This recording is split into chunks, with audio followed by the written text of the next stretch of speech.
Okay. Hi, everyone. Welcome to the Oregon Jewish Museum and Center for Holocaust Education Zoom platform. We're so pleased and grateful to have you all here tonight. And before we dive into our talk, I just want to quickly share a little more about the museum. The Oregon Jewish Museum and Center for Holocaust Education explores the legacy of the Jewish experience in Oregon, teaches the enduring and universal relevance of the Holocaust, and provides opportunities for intercultural conversations.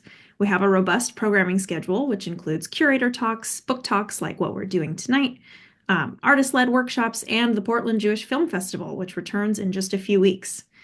All right, more about programs later on, but for now, let's learn a little more about our panelists. Marat Grinberg immigrated to the United States from Ukraine in 1993, graduated from the joint degree program between the Jewish Theological Seminary of America and Columbia University in New York City in 1999, and received his PhD in comparative literature from the University of Chicago in 2006. A scholar of Jewish and Russian literature and culture and of cinema, he is a professor of Russian and humanities at Reed College in Portland, Oregon.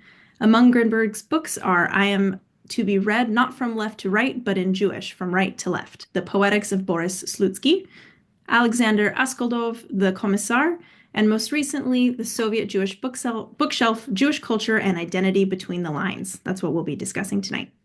Grinberg is the translator and editor of the just published Mikhail Goldis's Memoirs of a Jewish District Attorney from Soviet Ukraine. Marat's essays have appeared in Tablet Magazine, Jewish Journal Mosaic, and the Los Angeles Review of Books. Currently, he's working on a study of Jewishness and the Holocaust in Russian, Ukrainian, and East European speculative fiction of the Soviet era. Excited to learn more tonight. And we're also joined by Olga Zilberbourg. Olga's English language debut, Like Water and Other Stories from WTAW Press, explores bicultural identity hilariously, poignantly, according to the Moscow Times. It also deals with bisexuality and immigrant parenthood. She regularly publishes fiction, essays, book reviews, and translations in literary journals. Born in Leningrad, USSR, in a Russian-speaking Jewish family, she makes her home in San Francisco, California.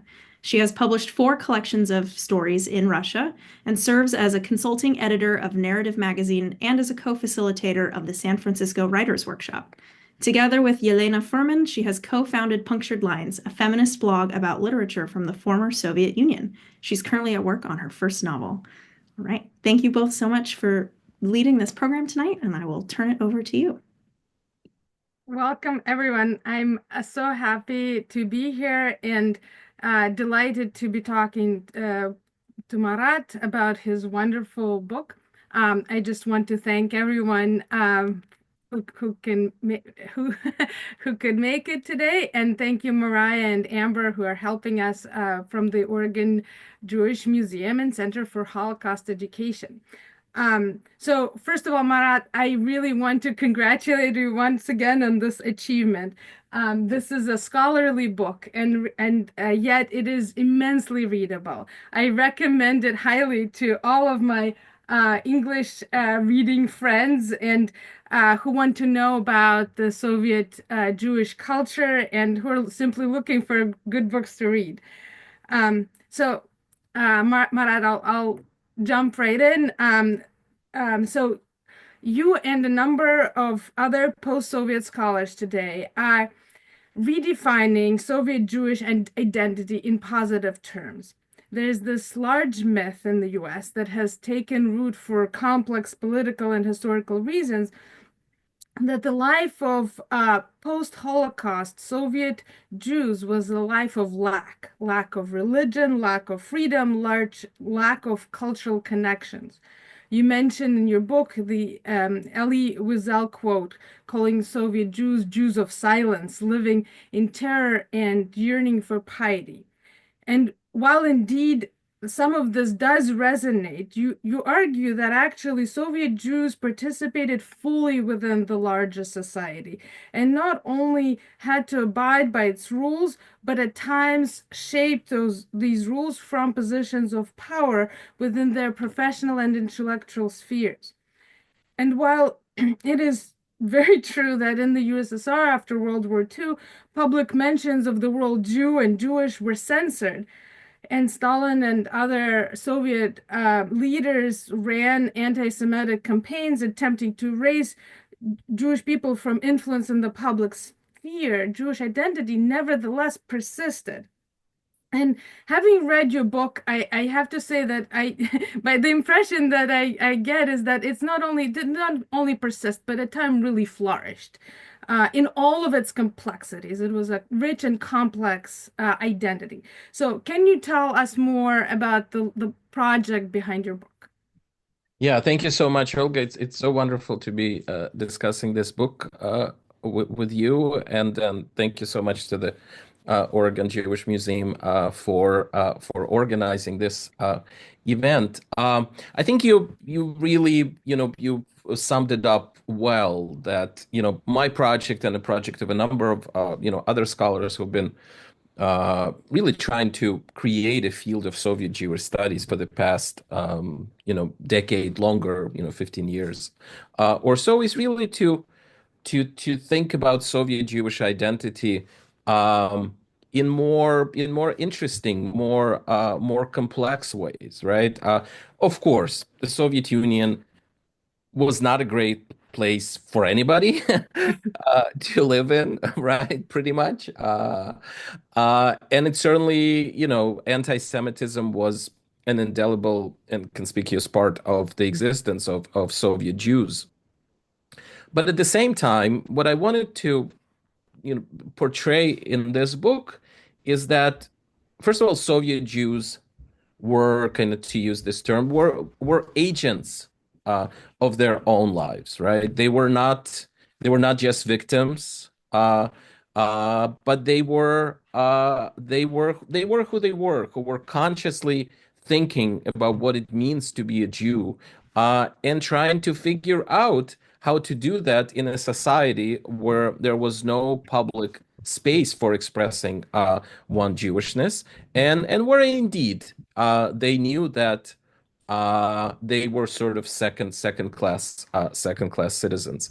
Um, so what I was really interested, I would say, in two things, or two terms I would use. First, knowledge, and second is culture, right? So if in this book I'm claiming that there was indeed a Soviet Jewish culture, yeah, uh, culture cannot exist, develop, flourish without knowledge. Yeah. And so the question that I'm posing is, where did Soviet Jews gain knowledge about Jewish history, Judaism, Israel, anything that concerned Jewishness? And again, it was so difficult to do in the Soviet society. And so for that, I go to this idea of the bookshelf, that despite the fact that the Soviet Union again did not allow for the development of Jewish culture, and clamped down on Judaism as it did on any other religion, at the same time there were quite a few books published. Some were translations. Some were written originally in Russian, that did contain quite a bit of that Jewish material, Jewish knowledge, sometimes explicit, sometimes more oblique, which required reading those books in a certain way and putting these books together. I'm looking at the books that are behind you, and putting these books together. This is really how they created this Jewish space in the privacy of their own apartments, and passing on these books from generation to generation, that also passed on that sense of Jewishness. So I look at reading as kind of one of these formative experiences, and really sort of mechanics of identity formation. Yeah. And which led me to conclude in this book that there was indeed a Soviet Jewish culture, perhaps even a Soviet Jewish civilization. Yes, it was fragmented, of course. Yes, again, considering the society in which it developed. But at the same time, as you, I think, said so eloquently, it was rich, and it was complex, and to really understand what Soviet Jewish experience was about. And I think it's essential to understand it if we want to understand Jewish modernity. After all, Soviet Jews were the third largest Jewish community in the world in the 20th century. We really need reconstruct that culture, and no longer see Soviet Jews as merely victims of the regime. That seems like a really worthwhile project to me. And to me, this book really turned out to be really personal. I uh, as I said, it's an easy read. It was a really enjoyable read, but also it took me a really long time to read because as I was reading, I kept going to my bookshelves and pulling some books down, and I kept dipping into them. So I got a little bit sidetracked. But to introduce or to explain why it is so personal to me, I'll tell you all about a little bit about myself. So I grew up in the Soviet Jewish family in Leningrad. I was born in 1979, and so I was 12 when the Soviet Union stopped existing. And then I lived in Russia. And then I came to the United States in 1996. I was 17 and I came to the US to the US on my own for college. So I only had 3 books that I brought with me to college, and definitely one of them, or maybe 2. I actually forget. I remember 2 of them, but I don't remember what the third one. Anyway, at least one of them was from this bookshelf. But I had been a very bookish child, and growing up in Leningrad, I used to go to the central bookstore, Dom Knigi, every week after school in the older grades, and I looked at all of the new stuff that came out during the week. So I knew everything that was coming out, or at least I imagined that I was keeping tabs. And then when I came to the US and eventually decided that, I needed to write, I wanted to write. And I started going to bookstores and the library for guidance. I was completely lost. There was no familiar names, no, I had no anchors. And when I started asking people for help or trying to orient myself, people would point me to Tolstoy, Dostoevsky, Chekhov, since I'm Russian. And I'd read these authors, of course, but to me, they didn't describe the world where I was coming from or the world that I wanted to write about. They described the ancient past.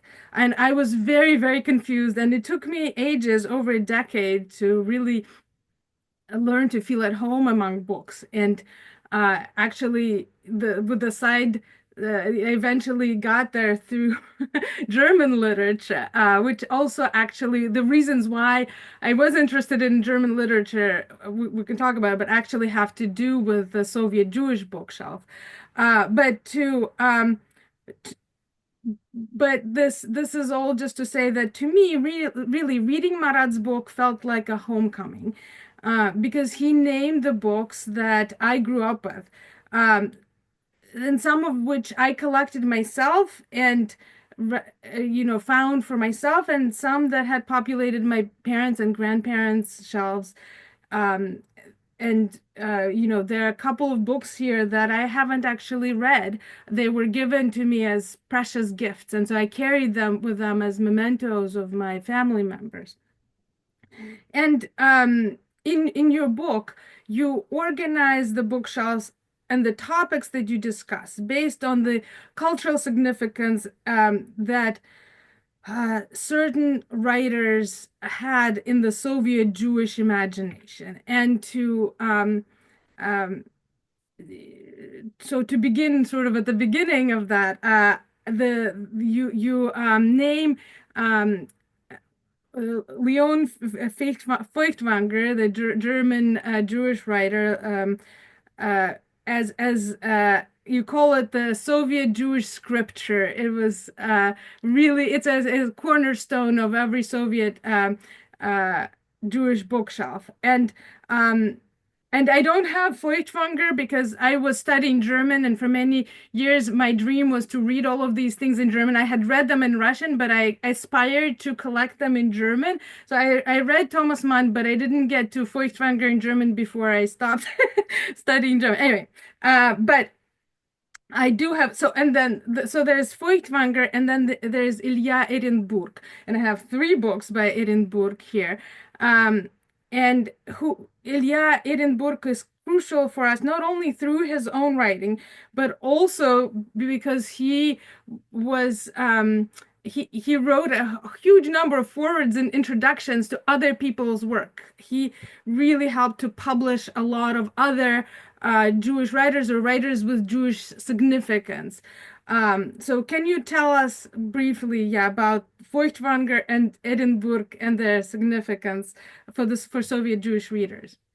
Yeah, thank you, Olga. Yeah, and I think you're sort of an idea reader, in a sense for this book, and you both as a reader and a writer in your own right, it can really provide this very interesting insight. And in fact, in the book, where I try to sort of provide a portrait of the Soviet Jewish reader, kind of this cumulative portrait of the Soviet Jewish reader, I also talk about some of the writers as readers. In other words, some of the writers, perhaps even Ehrenburg himself, although of course he's of an earlier generation, but some of the later writers that I discussed, like Friedrich Gorenstein, for instance, Anatoly Rybakov, who themselves were products of the Soviet Jewish bookshelf and knew how to read those books, that really impacted them as writers. And so here you are, and the newest generation also feeding off the Soviet Jewish bookshelf, and it's in the United States. So that's really kind of fascinating, showing how it lives on. So these two examples that you give, Feuchtwanger and Ehrenburg, are really interesting, and I talk about them in the book as kind of these two poles of the Soviet Jewish bookshelf, which had again such a huge impact on how Soviet Jews thought of themselves as Jews. So on the one hand, Leon Feuchtwanger, who was a major German Jewish writer, in the 1920s, 1930s, tremendously popular, writing historical novels. Yud Zeus, one of his most famous one. He was definitely on the left politically, and his very warm feelings toward the Soviet Union intensified as Hitler came to power. Feuchtwanger came to Moscow in 1937, met with Stalin, and essentially said that everything that's happening in the Soviet Union is indeed sort of justice being enacted, and this is something that a lot of people could not forgive him for, including Ehrenburg. But it seems that as I explained, tried to figure out, Feuchtwanger really felt that he was stuck between these two tyrants, Stalin and Hitler, and thinking about the fate of Jews, he was moving toward Stalin. He leaves Germany, and then through France ends up in the United States. Actually, his house in Pacific Palisades, Villa Aurora, was also damaged during the fire just in the recent weeks. So his novels were published in these huge quantities in the Soviet Union, starting in the 1930s. So I actually discussed sort of the birth of the Soviet Jewish reader already in the 1930s, and but then his collected writings come out in the 1960s. These 12 volumes, and those, yeah, I call them kind of the Soviet Jewish scripture, because those books were passed on from generation to generation, right? I give this example of my mother, which I think is actually quite emblematic, giving me Feuchtwanger's novel and saying, you have to read it to understand what it means to be a Jew. And of course, I'm not a sociologist. I did not conduct surveys, and human memory is so faulty. But this presence of Feuchtwanger really runs through so many memoirs, through so many conversations that I had, and the archival findings that I found just recently. I spoke about this at a wonderful conference in Toronto at York University, and speaking about Feuchtwanger, and a woman came up to me who was in the audience. She was from the former Soviet Union, probably in her 60s, maybe a little bit older, and she came up to me and she said, "Oh my God, Feuchtwanger. reading Feuchtwanger, she said, "This is how I learned that Jews had a temple, in Jerusalem," right? So she used Feuchtwanger, she read Feuchtwanger precisely how I describe it. Yes, that it's deriving knowledge about Jewish history from Feuchtwanger, and also since it was beautiful translations, but also all the appendices and commentaries at the end of this collected writings that actually presented in a pretty just objective way what he was discussing again in terms of Jewish history, medieval Jewish history or ancient Jewish history, or more contemporary one. So here is Feuchtwanger, right? On the one hand, Ehrenburg on the other hand, this major fascinating figure, right, who was a writer in his own right, a poet, a journalist, this kind of cosmopolitan figure spending time in Paris and with Picasso and all of that, but at the same time, this major presence within the Soviet culture, within the Stalinist Soviet Union. One of the few who survives, always knew kind of how to navigate the halls of power. And Ehrenburg, after Stalin's death, uh, comes up with this term, the thaw, yeah, which it becomes the name of the reforms initiated by Khrushchev, the cultural reforms, the Renaissance that happens after Stalin's death. And in the memoirs that Ehrenburg writes during that period, his other projects, he is really trying to kind of collect all these Jewish bits and pieces, these fragments, and provide his readers in general, but especially I think he's thinking about his Jewish readers.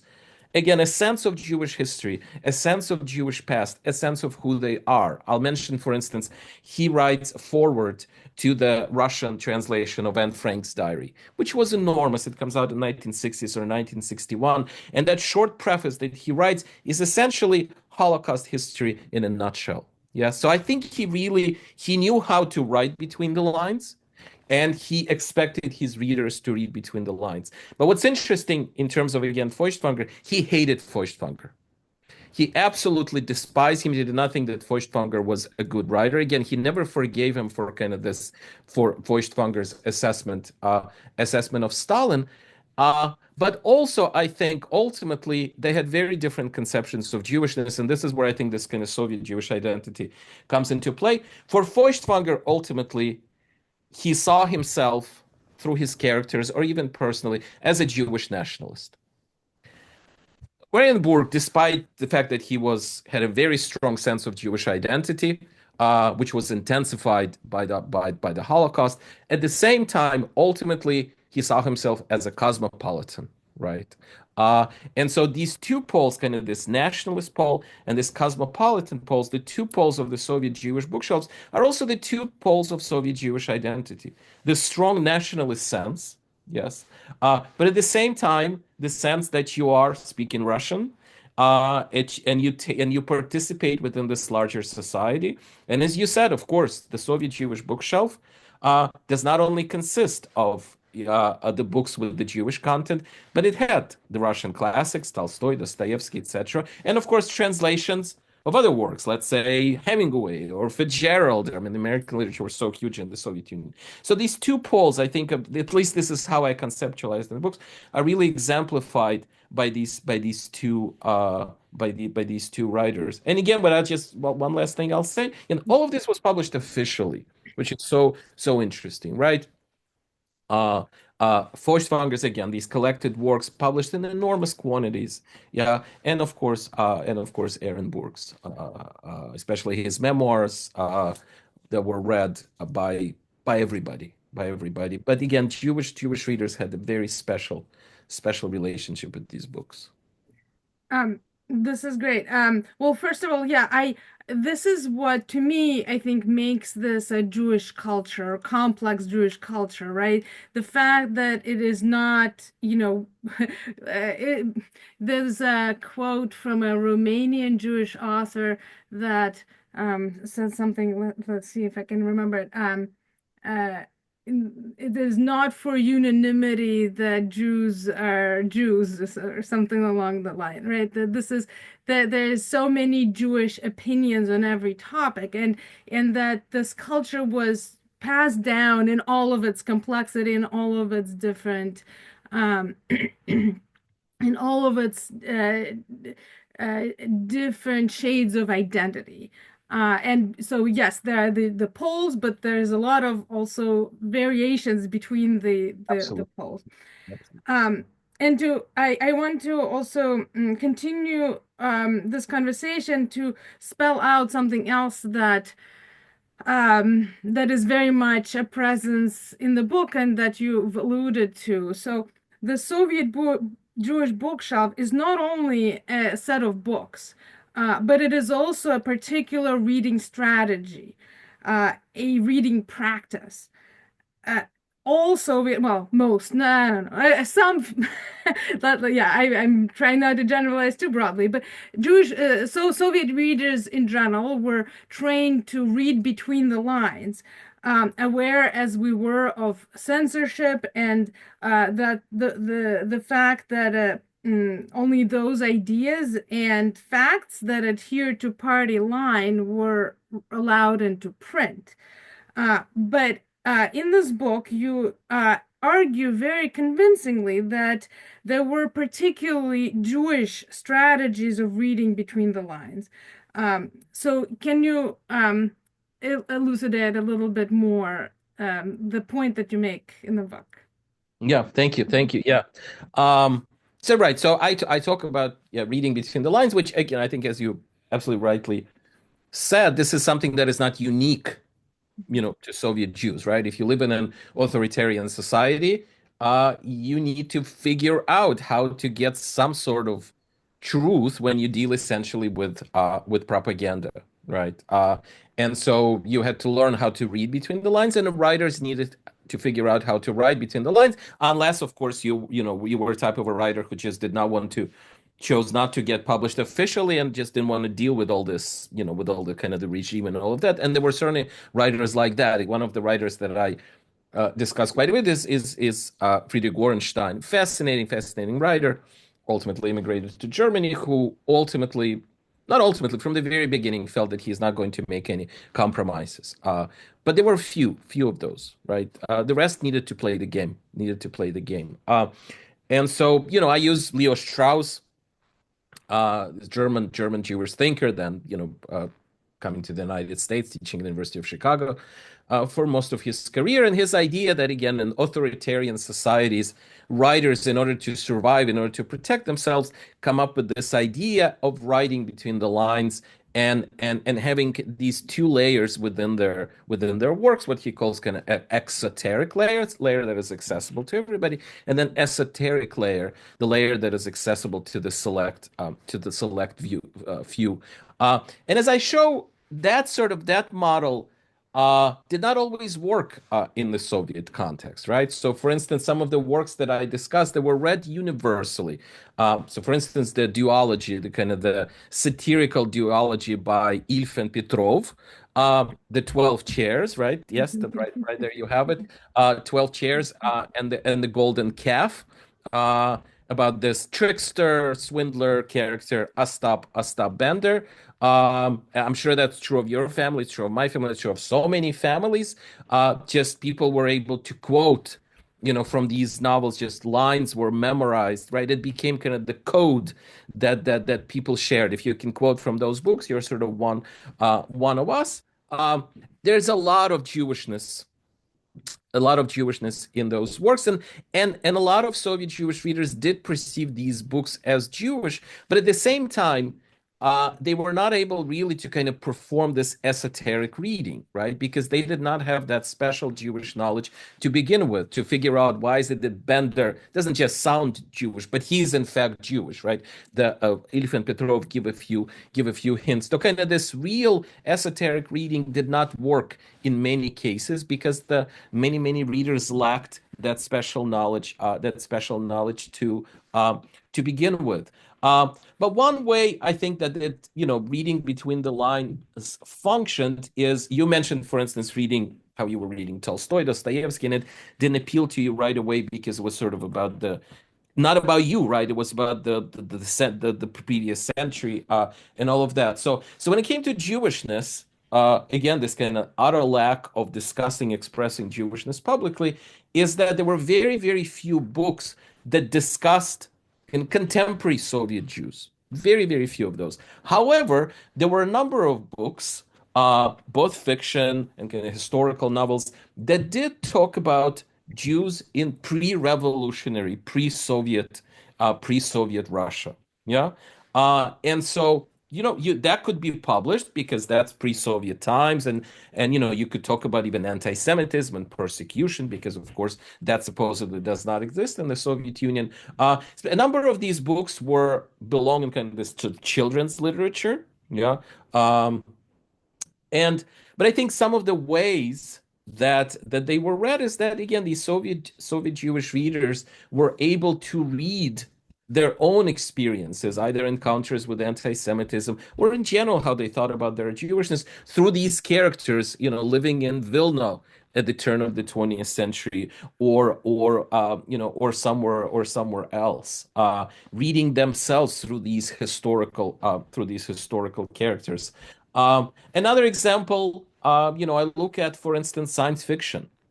I specifically talk about the Strugatsky brothers, these really fascinating science fiction writers in the 1960s, 1970s, who again were read clearly by so many, but Jewish readers had special relationship with their books and through various allegorical ways.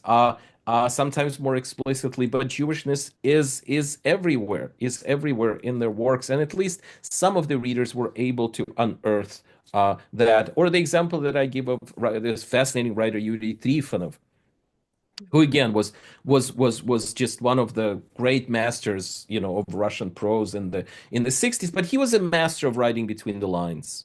He was a master of doing that for political reasons, but also just because that was part of the kind of the poetic texture, the prose that he was creating, following in the footsteps of Chekhov, for instance. Yeah. So there are these different models, there are these different examples where, as you said, right? So they're the poles, the Feuchtwanger, Ehrenburg pole, but there's so much in between, right? And each reader's experience is impacted by everything that's in between that's happening, of course, in their lives. And how do in my book, in the book, I try to reimagine that. I try to recreate that again using some of the existing materials, right? Uh, but uh, but really, yeah, I would emphasize kind of this idea of sort of reimagining what it was like, to pick up, you mentioned translations from German, to pick up a volume of Kafka that comes out in the mid 1960s, and reading in the preface about Kafka as a Jew, right? And what that meant, kind of placing myself in the mind of that Soviet Jewish reader, perhaps in Leningrad, perhaps in Ukraine, where my family, for instance, was, uh, and seeing what it was like just to read that and to experience that. Yeah, this is so yeah, resonant. I'm nodding to everything you're saying. And in part because I left the Soviet space, the post-Soviet space when I was 17.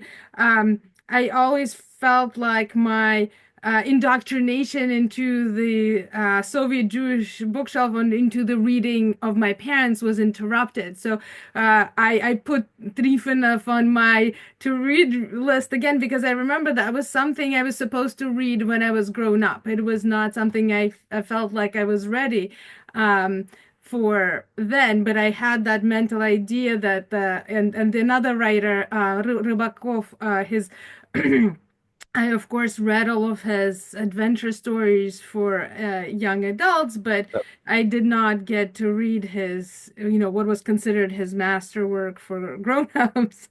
Um, but this is, I want to continue a little bit for a little bit longer along this line because this is important to me. This method of reading between the lines is not innate to young readers. It is something that has to be taught, and it's something that uh, it's this is something that I'm particularly interested in. How do parents pass this down? How do parents teach this method of reading to their children? And so My favorite book um, growing up was this very Soviet novel, by adventure novel by Veniamin Kaverin, Dva Kapitana. And it was a favorite of most Soviet kids. And it was so big that even there's a whole very interesting post-Soviet continuation of the story. It's a really an important book. But what made it special for me was that my mother told me something about Kaverin that other people didn't know, that he was Jewish, and that the town that he describes at the beginning of the novel is a shtetl where he grew up. And that context, so I was probably about 8 when I first read that, and when I first started consciously looking for subtext or for esoteric knowledge in this book and in other books that I was reading, it made me look for hidden meanings in the novel, to read this book more attentively, trying to read between the lines. And, I ended up reading, yeah, most of his work because of this. And what's interesting to me is that I grew up in, a lot of my childhood was post perestroika, right? So I had access. I mean, obviously we had Shalom Aleichem on the shelves, and I read all, all of the volumes, and I read Feuchtwanger, I read Babel. Babel was published at the time, too. But it's Kaverin stories. It's the stories that had the hidden meaning, and possibly, and also like this book, Alexandra Brustein, book Дорогу уходит даль, that resonated more deeply and that really made me um, uh, not not only interested in Jewish knowledge but also want to study books. So anyway, I want to yeah, I would love for you. I mean, and you do talk quite a bit about literature of adolescence because it was quite varied and quite rich, and also literature for children, including some work that was translated from Yiddish, Right. right? So yeah, if you can tell us more about that. Yeah, thank you. Okay. It's like you're kind of an ideal, reader for what I was trying to do in this book, and again an example I think of how this worked, as you said yourself, right? So, Kaverin's Two Captains was sort of kind of almost a cult book, right? I mean, it was, yeah, read by so many, of course, not just Jews, right? But these little fragments that would be provided in this case, as you said, by your mother, read, by the way that he was Jewish, right? And it puts something in your mind, and then of course it depends on a person. Somebody wouldn't give it a thought. In somebody who is more inclined, towards sort of interpretation and reading, like you, would continue and start to then, yes, do that reading between the lines, which then matures as we mature. So I think it's a wonderful example, right? And Kaverin, again, this very, very Soviet book, you know, uh, on the surface and considering its context and everything else, but at the same time containing a number of these very interesting Jewish fragments, some of them Holocaust related, right? Yeah, that's a great example. Another example you gave of Brustein, right, in her trilogy, this Дорога уходит вдаль, kind of road runs ahead, which was precisely an example what I mentioned earlier, how these books discussing pre-Soviet, pre-revolutionary life, Jewish life, spoke to the sensibilities of these young Soviet Jewish kids, either growing up in the 60s or 70s or in the 80s, if we think about our generation, kind of reading ourselves through those experiences, and or translations, as you said, from Yiddish, children's poetry, for instance, by Leib Kvitko, major Soviet Yiddish modernist poet, who then became kind of very officially accepted in the Soviet Union, then murdered by Stalin. And translations of his poems for children were published in these enormous print runs, millions, enormous, which means that obviously not only Jews read them, but clearly it had a very special meaning. That line, on the cover that said "Перевод с еврейского," translated from Jewish. Uh, that gets in, that's imprinted on your brain, and you develop a different relationship, right? And this is how, yes, this is how culture is put together, especially again if this is happening when there are no institutions that can provide this for you, right?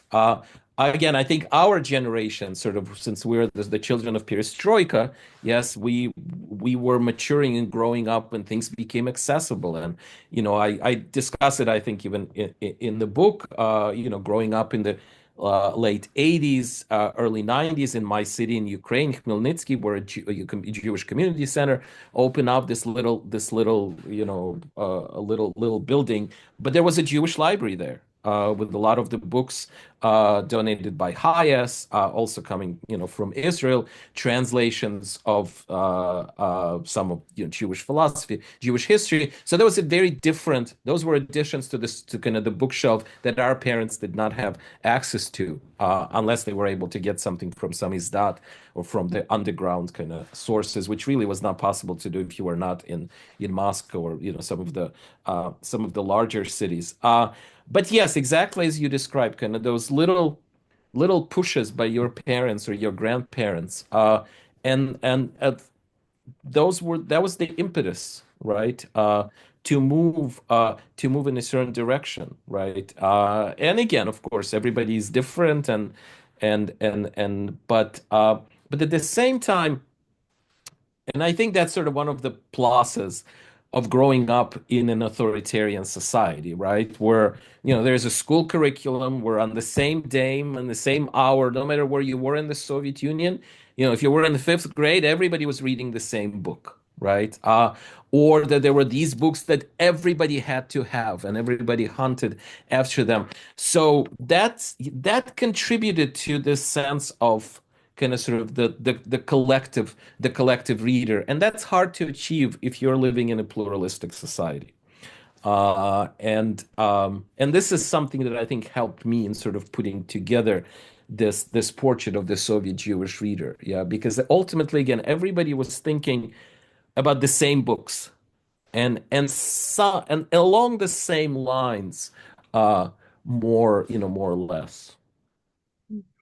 I'm mindful of the time, and I have so many more questions and thoughts about this, but I mean, for our American audience, I think it's one of the questions that I think is interesting to me to think about, that, it's interesting how, we talk about so much Jewish content that was officially published and printed in the Soviet Union, and yet there were huge gaps, right? And these huge things that we really did not know.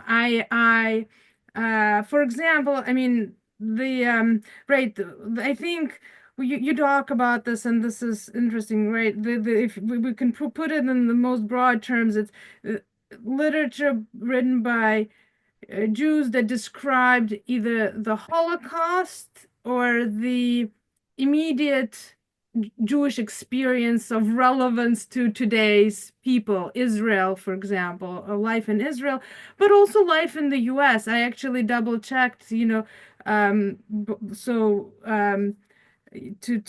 to make sure that I'm not, my memory isn't faulty, but people like Malamud and Sol Bellow, they were published in the Soviet Union, but in like short story here, short story there, right? But their reputations did exist, but only, my aunt studied in Leningrad University, and she studied American literature, and she knew Sol Bellow. You must read Sol Bellow. I don't know if she had ever actually read him herself, but when I came to the U.S., she was like, you must read, So, but yeah, so this is and the Holocaust is clearly a huge topic, but it is really this the way the Soviet Jews had access to it was through very specific channels. And you describe all of that very clearly and very interestingly in the book. And the other thing I wanted to touch on, but I don't think we have huge time to get into right now, is probably that there were some regional differences. That you mentioned that you named Leningrad, Moscow, and Riga as the prime centers of Jewish publishing, or publishing that was friendly to this type of topics. I was also wondering where, say, Odessa stands on this spectrum. And I mean, we can also talk about how other mediums relate to this, because right, we can extend this to this type of reading, this type of method that you provide to art and music. And I was thinking of, right, comedians, because Arkady Raikin, right, and uh, names that sounded all across the Soviet Union and yet had special meaning to Jews. And right, one thing I was thinking about how, like, to say that as we say in Odessa to Jews meant this is how Jews say it, right? Right, right. Um, but I'll before I would love to, yeah, I want to make sure that we leave enough time for Q&A. So I'll ask this or offer this one thought about how, I don't think that this bookshelf is a thing of the past. It is very much here with me, and there are a lot of other writers, I think, who take inspiration from this. Do you see people working from this bookshelf, and yeah, where are they taking it? Yeah. Thank you. There was so much, and yeah, we should take this show on the road and Right. continue the conversation. Again, I think you're a wonderful example, of how this lives on, right? Now that we really can talk about in a post-Soviet literature in a global sense, right? Writers like you, Olga, right? For here, in the United States, or in, of course, in Israel, or in Germany. Yeah. And there are, of course, so many differences, between these writers depending of where they are. But at the same time, they come from kind of this common heritage.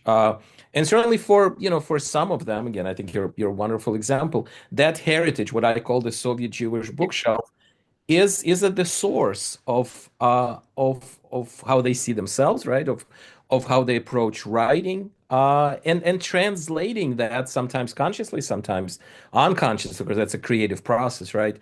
Into into their writing and their experiences and the new context that they bring into it. One case that I particularly investigated more closely is the case in Israel, particularly the Aliyah of those who came to Israel in the 1970s.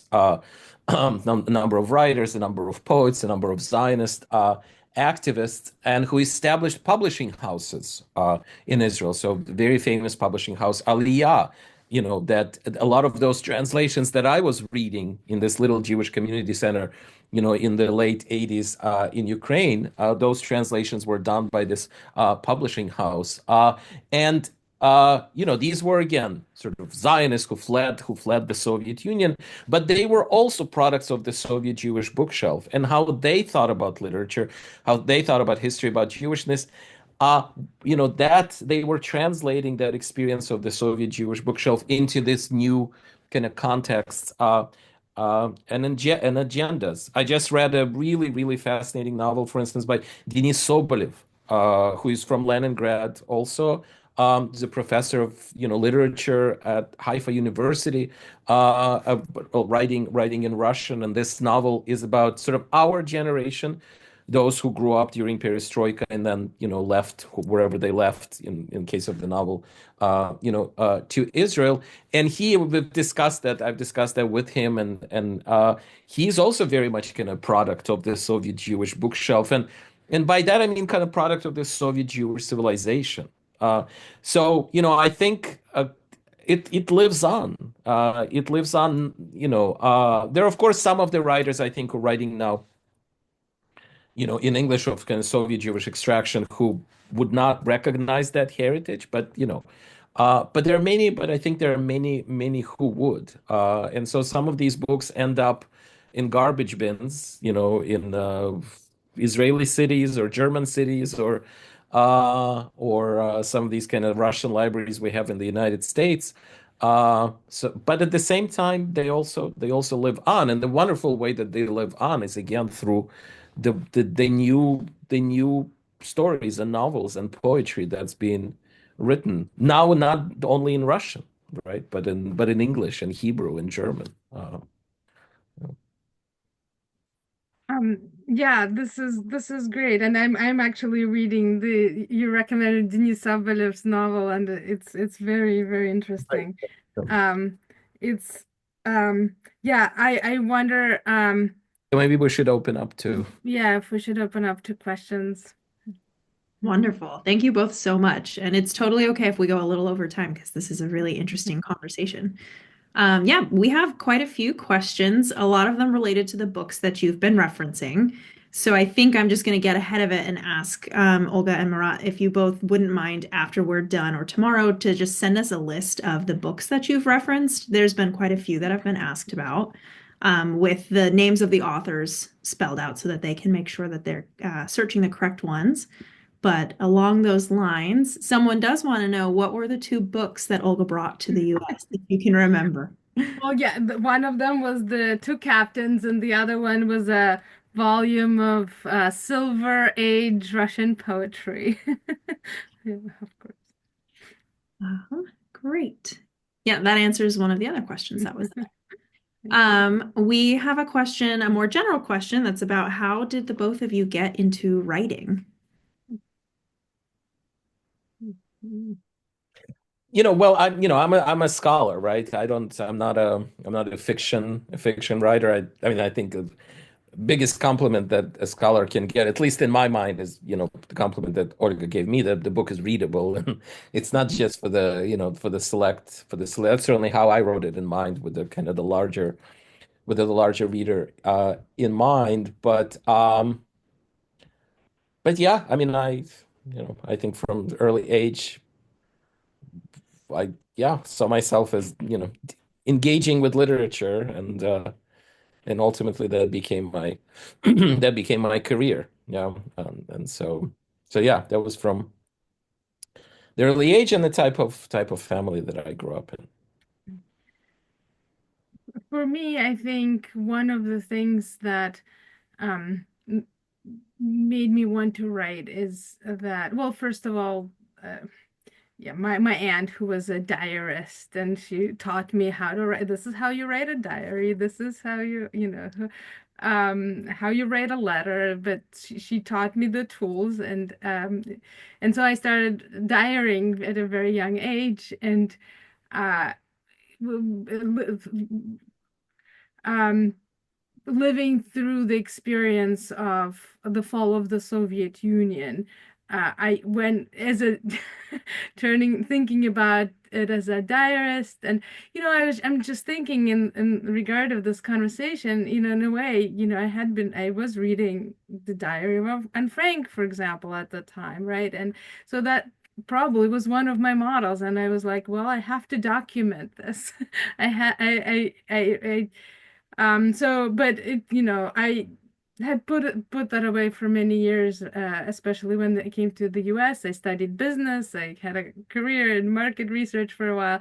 And when I found that I could not go on in market research, I started trying to write, and I turned to books. And it took me a long, long time to be comfortable in English and to um, find my way back to writing what I wanted to do to write. So yeah, that's my story. Thank you both. We have a question in the Q&A box. This might have been cut off because it says continued, but I don't see a first half, so I'll just ask you the second half, which is how did you look at Judaism growing up? A religion, an ethnic thing, or both? I think that question's for either of you. Yeah. So again, as I discuss in the book, I mean, the great majority of Soviet Jews were not observant. Certainly, the generation of you know starting from really 1930s, 1940s, right? And there was no opportunity to be religious in the Soviet Union. This was a militant, atheist state, and again, unless you were in a larger city, there was just all the synagogues were shut down. If you were, if you did do something, that was part of observance, then you could lose your job. I mean, so that was just, but also, again, and I think that's sort of part of the misunderstanding of about Soviet Jewish identity in the West is, Olga gave this quote from Elie Wiesel that I discuss, who comes to the Soviet Union in the early 1960s and writes this book, Jews of Silence, where he sees Soviet Jews as kind of pining, earning for piety, and then he says, well, it's also the American Jews who are the Jews of silence because you need to speak up and help Soviet Jews to get out. A very, very important text for its time, but Wiesel's kind of angle is very different, because if you grow up, in an atheist society and you want to succeed in that society, religion is not going to be something that that's just going to be not something you can cultivate, or and so religion was not a huge part of Soviet Jewish experience. It was very much the idea of Jewish ethnicity and kind of that cultural sense. At the same time, and I also discussed that in the book, for a great majority of Soviet Jews, the idea of conversion, for instance, conversion to Christianity, was an absolute anathema, despite the fact that they were not observant. There was a small circle of Moscow Jews, who, converted to Christianity. But for a great majority, again, despite the fact that they were not religious, and did not know much about Jewish observance, right? These gaps that Olga mentioned. Of course, it's a kind of fragmentary culture that Soviet, Jewishness was. But there were kind of these, just like for, Tevye, Shalom Aleichem Tevye, right? Sort of, there are things you just can't do. And then it varies, right? You can look at some of the, Soviet Jews who end up in the United States or in Israel. There are quite a few who become very, very observant, very, very religious, and some who just who are not. Yeah. But at the same time, again, when I sort of generalized, there were certainly always, a few of the older generation who continued to practice. And then there was a revival, those who were in the Jewish underground in the 1960s, 1970s, who were returning to religion. So it's always important to kind of not generalize, but at the same time, we have to make generalizations. Yeah. Um, Yeah, for me, I remember knowing from a very young age that there are two words in Russian, two distinct words, right? Еврей и иудей. Евrei is somebody who is ethnically Jewish, and iudei is somebody who is practicing the Jewish religion. And my parents were, my family was not, we were not iudei, right? But we were Yevrei. We couldn't, that was something that was part of, part of our, passports, or not, but also identity. It's something, I was just thinking about how, like, my last name Zilberbourg is not my, is my maiden name. I kept my, name. And one of the reasons that, I think I am so attached to it. I think that it was a source of pride for my family that they were able to carry such a loud name and not, not walk away from it, because there were ways of blending in. There were ways of marrying into a different name for men, or, amending letters, probably, Zilberbourg is probably well, we know that it had been Zilberberg, so it has been changed slightly. It's not as overt as Zilberberg would have been. And it was probably something else before then, but probably Zilberman. But still, it was a loud name. It spoke of otherness and was misspelled. My grandfather had a collection of misspellings. One of the funniest that I remember is Zilitiliturin. He got a letter. Anyway, so it was but yeah, so that's that yeah, and again, this is to me this is a really interesting topic too, because mm, again, talking about models, how to model your place in the society. um I think my family leaned towards Christ sort of, well, I have a big part of my bookshelf. I have a whole separate bookshelf dedicated to Pasternak, right? And Pasternak is he I don't think he actually converted, but he invented a story about his past, a conversion. He created a conversion story for the public about himself. And he wrote a novel that actually that includes Christian poetry and a lot of Christian aspirations. But for a long time, and I might go back to that project, I was really attracted to him as a very Jewish writer, or person.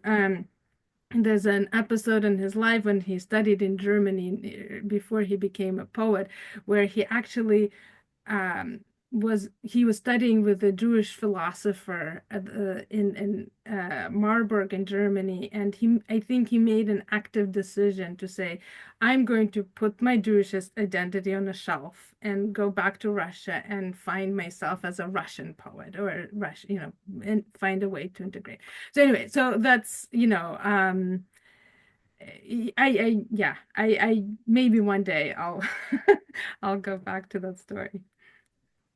Yeah, no, that's just it's very interesting, right? Because as you said, there are these models, Mhm. right? There are these models, especially when it comes to Jews in Russian literature, in the Yeah. 20th century. And some of the major Russian poets, for instance, Yeah. are of Jewish descent, be it Pasternak and Mandelstam, right? Both converted to Christianity, but in very different ways.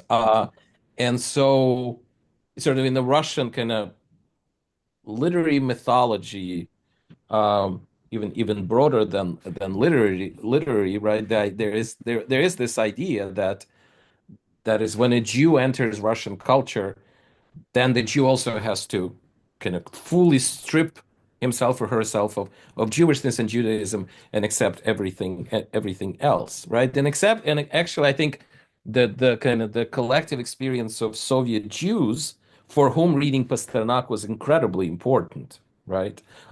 Actually shows that they ultimately, great majority of them chose a different path, right? They were sort of able to navigate these different poles, Russian, Jewish, in more, in more, I think, complex and productive ways, right? That did not mean kind of stripping yourself completely of Jewishness. A wonderful example of that I discussed in the book is this novel by Anatoly Rybakov, Right. called Heavy Sand, one of the very few novels published in the late 1970s that talked explicitly about the Holocaust.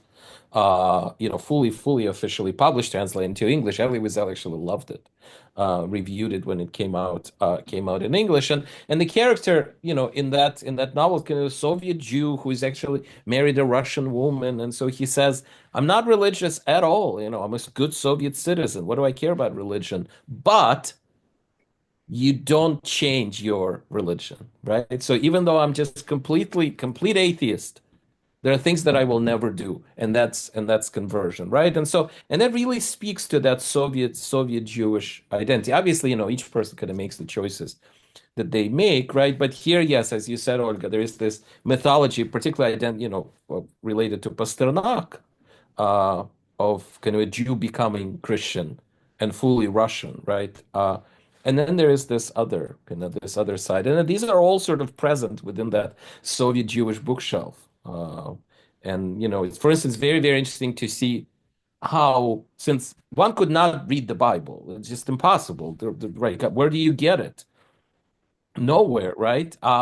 And so I discussed some of the ways that, people, again, I'm interested in Jewish readers, how they were able to obtain any knowledge about the Bible from these different sources. Some kind of these popular retellings of biblical stories that were very favorable toward Judaism.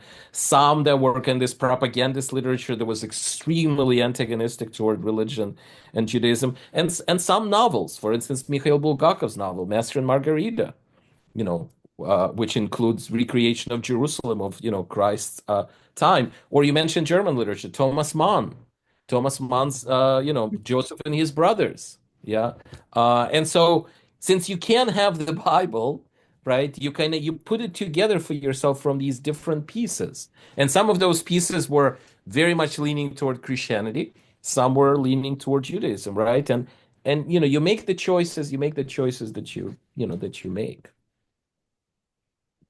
Very interesting. We have a couple more questions. Some are about other authors in particular, and some are about reading between the lines. So, first about the authors, would people have had access to The Fixer by Malamud? As no, okay.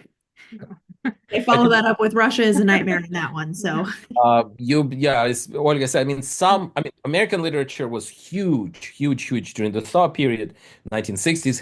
Hemingway was kind of God that the intelligentsia worshipped. Fitzgerald was huge. Steinbeck, American literature in general, and yes, some of the Bellows or even I think some the bit of Philip Roth was translated here and there but nothing, no, nothing major, yeah. But it's in just thinking about the bookshelf. So I was in Moscow in 2019, and I went to visit the house of Kornei Chukovsky, and who was a major children's poet, but also literary critic and translator of English poetry, like Mother Goose poems he translated into Russian.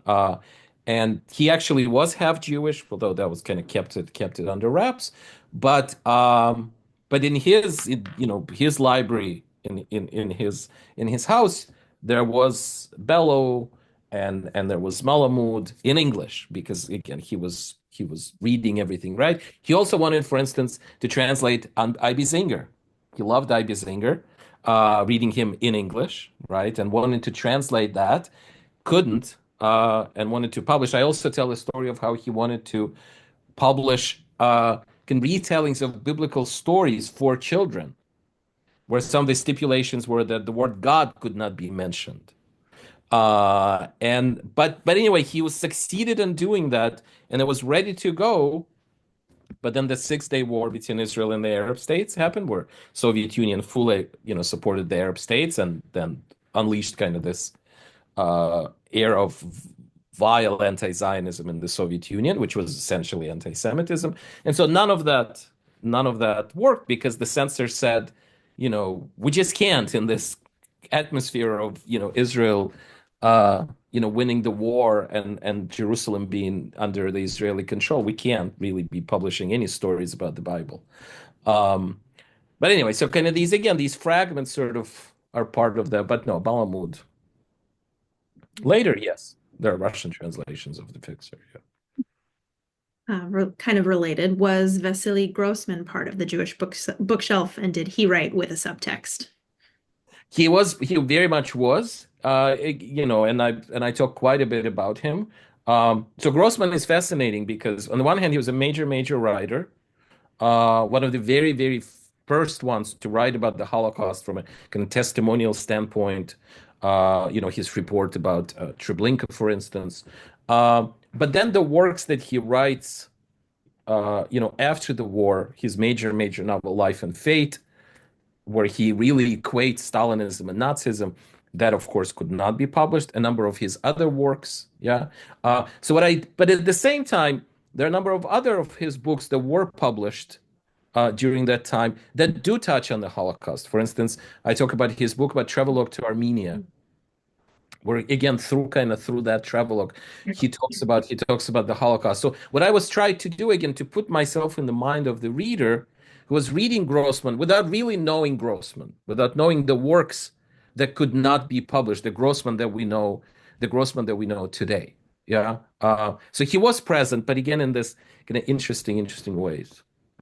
I will say this about Grossman too. I think he published enough during his lifetime that by the time that Life and Fate was published in, I think, must have been late 80s. Later, yeah, Right, 88 probably, right? Uh, it was a huge sensation. Everyone had to have it, right? So people knew or had suspected, um, uh what there was to read, and it was it was one of again foundational books for me because I grew up with it. But yeah, it was not I was very aware that it had been censored and it was just coming out.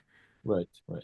Yeah, but to read Grossman in the 1960s was like reading Tolstoy without Right, knowing that Tolstoy wrote War and Peace right. and Anna Karenina, right? But reading these, and so, but yes, he was, the corpus of writing that exists in Russian on the Holocaust, the bulk of it in prose is written by Grossman. Uh, Olga, you have a question from Cookie. Can you speak a bit more about how your parents would have helped you to uncover any subtext or, as you say, between the lines? Doesn't simply mean to see things on a deeper level, but to be suspect, I suppose. Well, I've been talking about this with my parents, and what I'm realizing is that my parents offered actually two different models of how to be Jewish, and that is also really interesting when we talk about how identity and culture come from, and and we lived with my grandparents, so that was another right model, but my mom was talking about my mom is a mathematician by training, and she was saying how, like, well, shouldn't you include all of these math books in the Jewish bookshelves, because, and in a way maybe because a lot of Jews turned to math as a safe space, and there was a lot of people, the Jewish mathematicians, foster talent. But and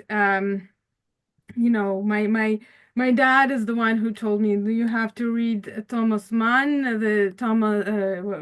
Joseph and his brothers, for the Jewish history. My mom's influence, but my mom turned me to Dr. Faustus, right? His novel about um, was sort of where he's trying to analyze how the Nazis came to be, and what it means to be a Nazi. And it's sort of, it was funny. I had to, sometimes, like, I'm amazed sometimes about thinking about this. But when I was 13, I considered Dr. Faustus, I didn't bring it here, but my favorite book. And it's ridiculous. It's this tome of really, I don't know, dense, heavy philosophy. And how do I get from Kaiverin to Dr. Faustus in a few years? And this is why, because this is where that's the Thomas Mann was the intersection where my parents where both of my parents agreed. um and yeah. Great. Thank you. One last question before we hear a little more about your upcoming projects and then wrap up for the night is from Leon. Is the need for reading between the lines still enmeshed in current writers from this background? yeah, I mean, I think, again, considering the political situation in Russia today, we're becoming more and more of an authoritarian society, although, of course, not as closed of a society as the Soviet Union was. That just seems so difficult to replicate in the 21st century.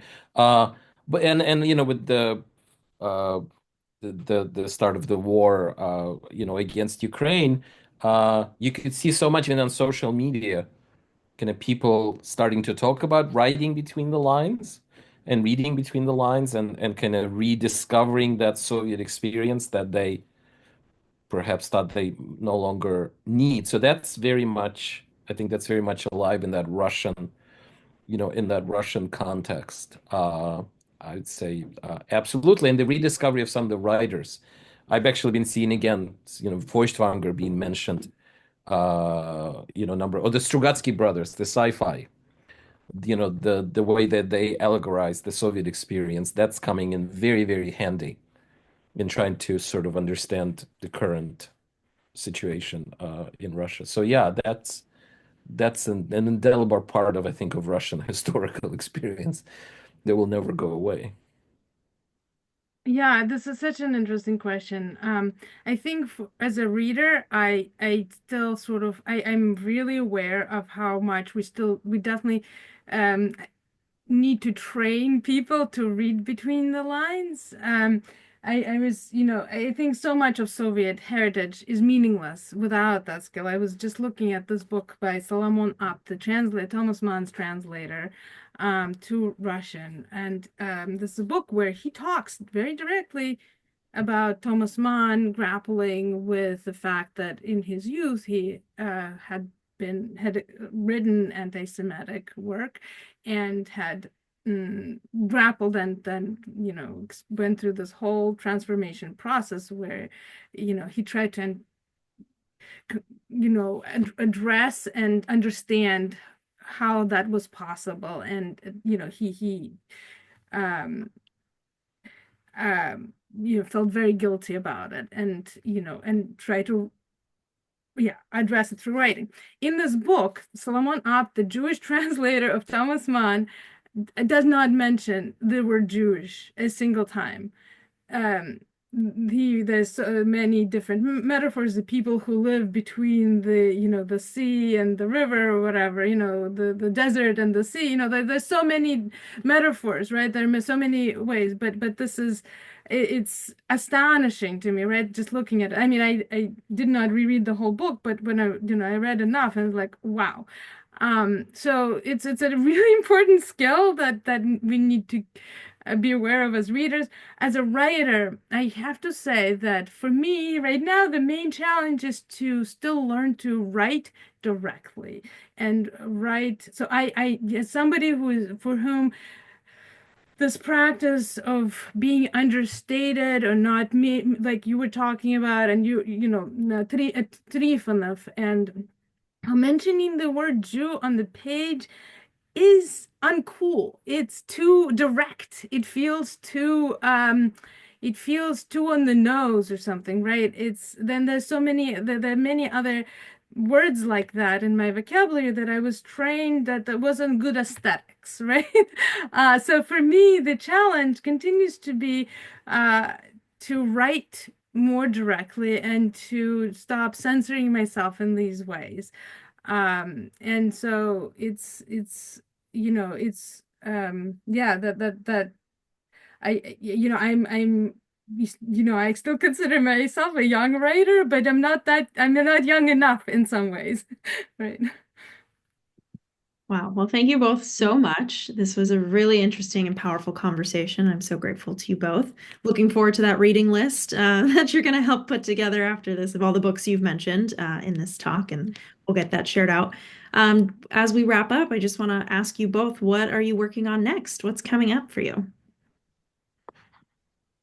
You want to Oh, go ahead? Well, I'm hoping to finish my novel this year. Um, it's a story about it's set in 1919 Leningrad. It is not autobiographical, but it is a story about um told from a point of view of a 13-year-old girl who's uh falling in love as her family is planning to immigrate. So, so it's, yeah, very much a Jewish story. Looking forward to that. And I say Olga is a wonderful, wonderful writer, and her collection of short stories is yeah, it's really wonderful. Um, so I have one project that's completed, and and that's a translation that I did of my grandfather's memoirs.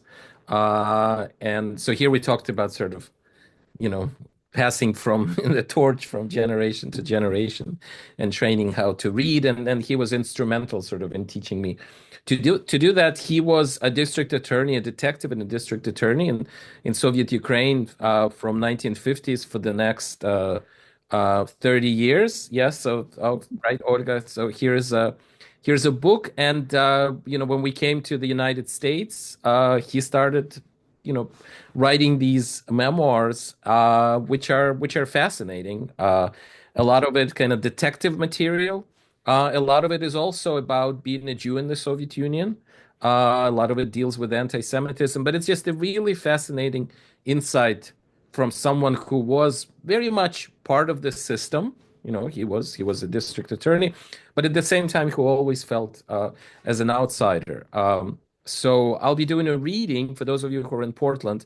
I'll be doing a reading from this book tomorrow at any Bloom's bookstore at 7 p.m. If hopefully you can make it, and there will be a conversation about this book with another wonderful writer, David Bismolskis, and another wonderful scholar and writer, Maxim Schreier, and that will be on February 3rd. And there's a link, right, Mariah, that people can see and sign up for that conversation. So I'm really looking forward to that. And my other big project that I'm working on now is about science fiction in Eastern Europe, in the Soviet Union, and especially about the place of Jewishness in it. Awesome. Thank you. We'll make sure to link to the book and to the talk, the virtual talk, when we send out that reading list as well. And we'll link to you as well, Olga, because we want everyone to get more familiar with your work too.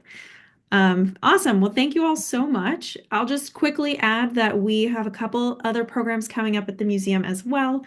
Next Thursday, January 30th, we're having our International Holocaust Remembrance Day program, which is a film screening of A Pocket Full of Miracles. There will be a talk back, moderated question Q&A session at the end with the filmmaker and with Rabbi Michael Kahana and our director, Rebecca Sobel. So we hope you join for that. And then next month in February, we have the Portland Jewish Film Festival, and we're going to have 6 different documentaries ranging from all kinds of topics, and they're all really interesting.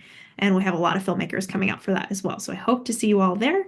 And thank you again to Olga and Marat for an awesome conversation and a great program. This has been recorded, so we'll share that out, and we hope to see you next time. Thank you so much. All right. Thank you. This is great. Bye-bye.